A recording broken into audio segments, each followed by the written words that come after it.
Warning politics నిత్యం కద్దర్ నేతల dialogue వారితో రణరంగాన్ని తలపించే తెలుగు నేల రాజకీయం రసకందాయంగా మారింది.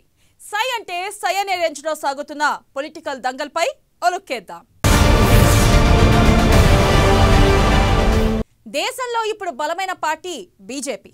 అందులో నార్త్లో అయితే కమలానికి తిరిగేలేదు. కానీ లేటెస్ట్ సర్వేలు కాషాయ పార్టీకి కంటి మీద కురుకు లేకుండా చేస్తున్నాయట. నార్త్లో నాటు స్టెప్పులతో ఇప్పటి వరకు ఓ ఊపు ఊపినా ఆ స్టెప్పులకు బ్రేకులు పడేటట్టు ఉందట. తాజా రిపోర్ట్లతో సౌత్ పై ఫోకస్ చేసింది బీజేపీ అధిష్టానం. ఆ ప్లాన్లో భాగంగానే ఆపరేషన్ సౌత్ మొదలుపెట్టింది. కానీ ఇది వర్కౌట్ అవుతుందా లేదా అనేది ఇప్పుడు పెద్ద ప్రశ్నగా ఎదురవుతుంది. ఇంతకీ దక్షిణ భారతంలో బీజేపీ పట్టు ఏ మేరకు వర్కౌట్ అవుతుందో ఓసారి చూద్దాం.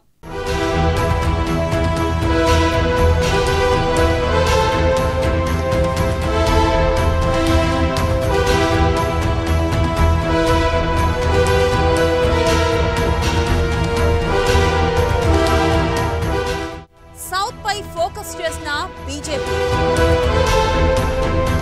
నార్త్ లో బీజేపీకి తగ్గుతున్న లోక్సభ స్థానాలు, స్పెషల్ సర్వేతో అలర్ట్ అయిన కమలం పార్టీ, ఆపరేషన్ సౌత్ తో లోటును పూడ్చేందుకు అడుగులు, కర్ణాటక తెలంగాణ మినహా మిగతా రాష్ట్రాల్లో కనిపించని బీజేపీ,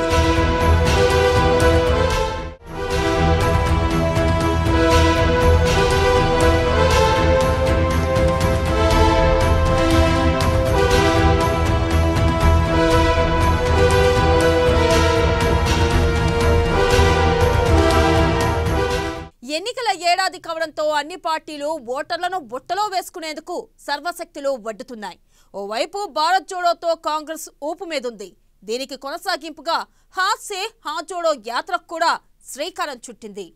2 పర్యాయాలు మోదీ సర్కార్ను చూసిన ప్రజలు ఈసారి పక్కాగా కాంగ్రెస్ కు అవకాశం ఇస్తారని ఆ పార్టీ నేతలు గంపెడ ఆశలు పెట్టుకున్నారు. ప్రభుత్వ చర్యలను ఎప్పటికప్పుడు నిలదీస్తూ మోదీని ఎరకాటల్లోకి నెట్టాలని చూస్తున్నారు హస్తం నేతలు. అయితే వచ్చే ఎన్నికల్లో టఫ్ ఫైట్ ఉంటుందని భావించిన బీజేపీ ముందే తన వ్యూహాల్లో ఉందనేది రాజకీయ పండితులు చెబుతున్నారు. ఇక సర్వేల్లో ఈసారి భారీగా పార్లమెంట్ స్థానాలు తగ్గే అవకాశం ఉందని తేలడంతో కమలం పార్టీ ఈ ముందస్తు చర్యలకు పూనుకుందని అంటున్నారు. ఈ క్రమంలోనే ఆపరేషన్ సౌత్ ను చేపట్టి దానికి తగ్గ ప్రణాళికల్లో ఉందని వివరిస్తున్నారు.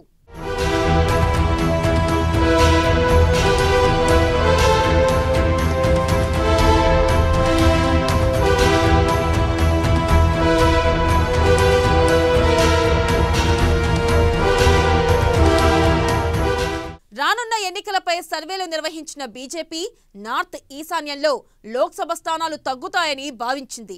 ఈ సమయంలో ఆ లోటును సౌత్ తో పూడ్చవచ్చని బీజేపీ అధిష్టానం ఆలోచనలు చేస్తుందట. అయితే 5 రాష్ట్రాల్లో కర్ణాటక మినహా మిగిలిన చోట్ల అంతగా ప్రభావం చూపలేకపోతుందనేది విశ్లేషకుల మాట. ఈసారి కర్ణాటకలోనూ అంత ఈజీగా సీట్లు దక్కే అవకాశాలు లేవని అంటున్నారు.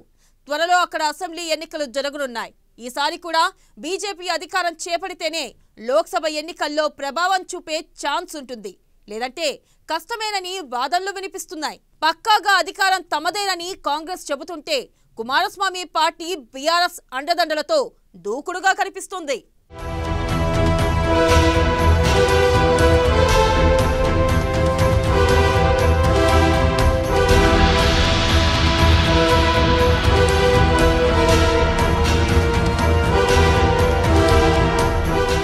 ఇక తమిళనాడులో అన్నా డీఎంకేలో నెలకొన్న గందరగోళాన్ని క్యాష్ చేసుకోవాలని బీజేపీ భావిస్తుంది. అన్నామలై నేతృత్వంలో ఫుల్ స్పీడ్ మీదుంది. కానీ తమిళనాడు రాష్ట్రం దక్షిణాది ప్రాంతాల్లో పూర్తి విభిన్నమైంది. అక్కడ పెరియార్ ప్రభావం ఎక్కువ. తమిళ భావోద్వేగాలు కూడా అధిక స్థాయిలో ఉంటాయి.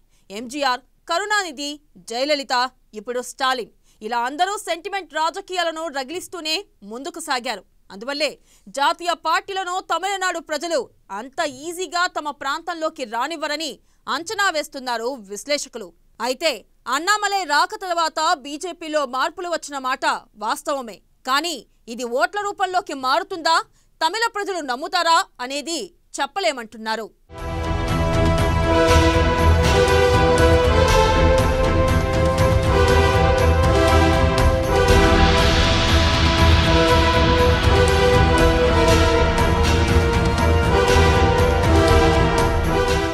ఇక తెలుగు రాష్ట్రాల్లో బీజేపీకి కాస్తో కూస్తో చెప్పుకోదగ్గ సీట్లు తెలంగాణలో వచ్చాయి.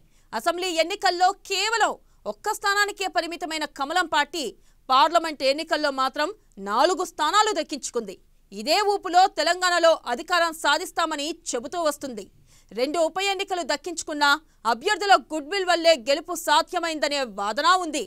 నిజంగా బీజేపీ పుంజుకుంటే మునుగోడు ఉప ఎన్నికల్లో ఎందుకు గెలవలేదనే చర్చ ఉంది. ఓట్ల శాతం పెరిగిందని కవర్ చేసే ప్రయత్నం చేసినా అన్ని నియోజకవర్గాల్లో రాజగోపాల్ రెడ్డి స్థాయిలో ఆర్థికంగా రాజకీయంగా బలంగా ఉన్న అభ్యర్థులు ఎంతమంది ఉన్నారు అనే ప్రశ్న వేస్తే మాత్రం కమలనాథుల్లో టెన్షన్ మొదలవుతుందని చెబుతున్నారు విశ్లేషకులు.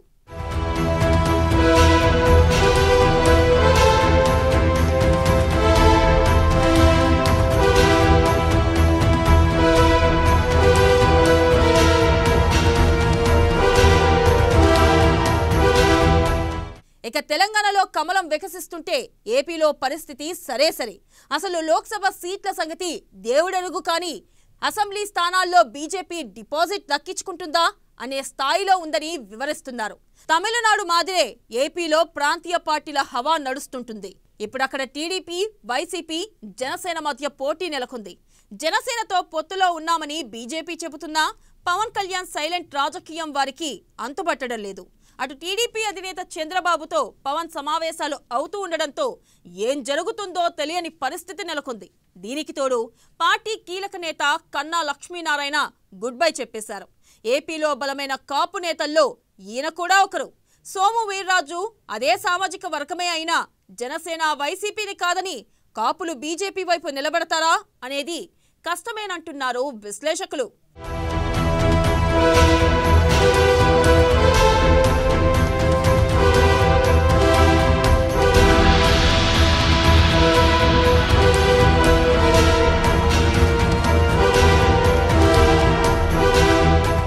ఇక కేరళలో బీజేపీ పరిస్థితి ఏంటో అందరికీ తెలుసు.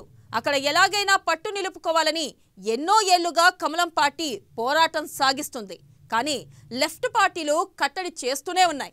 అటు కాంగ్రెస్ కూడా బీజేపీని ఆ రాష్ట్రంలో ఎదగనీయకుండా చేస్తుంది.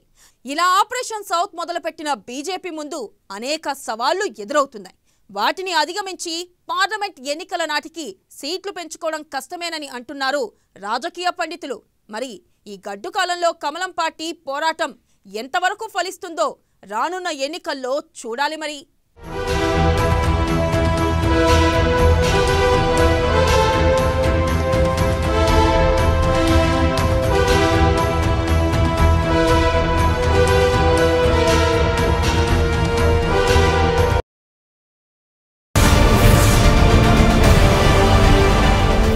మరిన్ని రాజకీయ విశేషాలు తెలుసుకునే ముందు బర్నింగ్ పాలిటిక్స్ లో బ్రేక్ తీసుకుందాం.